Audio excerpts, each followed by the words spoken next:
Hello friend, मेरे YouTube channel best मैथर में आप सभी का स्वागत है।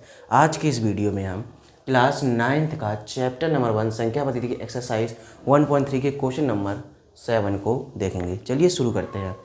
ऐसी तीन संख्याएं लिखिए, ठीक है। ऐसी तीन संख्याएं लिखिए जिनके दशमलव प्रसार अनफसानी अनावर्ती हो।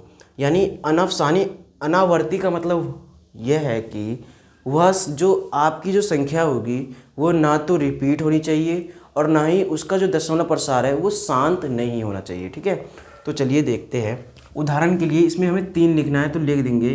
पहला क्या लिख सकते हैं, आप कुछ भी लिख सकते हैं, जैसा कि मान लीजिए 0, फिर पॉइंट लगा देंगे 1 2 3 4 5 6 7 8 9 10 11 डॉट डॉट डॉट डॉट।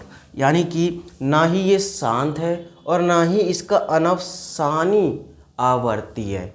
पहला ये हो गया आपका, इसे हम अनफसानी अनावर्ती कहते हैं, पहला वाला। और उसके बाद दूसरा देखेंगे।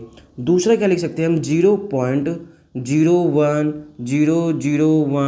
00001, फिर उसके बाद 4 टाइम्स 0 1 डॉट डॉट डॉट।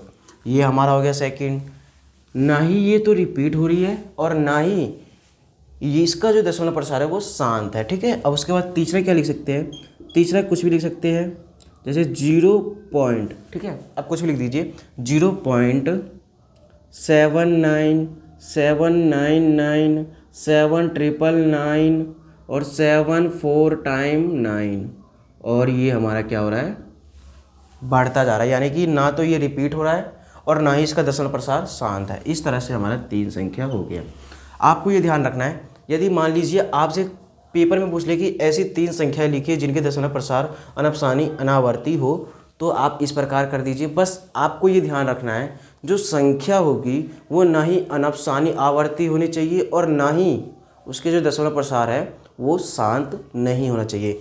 इसी के साथ हमारा एक्सरसाइज 1.3 के क्वेश्चन नंबर 7 का सॉल्यूशन होता है। आई होप, मेरे ख्याल से आपको ये क्वेश्चन बहुत ही अच्छे से समझ में आ गया होगा। चलिए अब नेक्स्ट वीडियो में मिलते हैं। जब तक के लिए धन्यवाद। Thank you.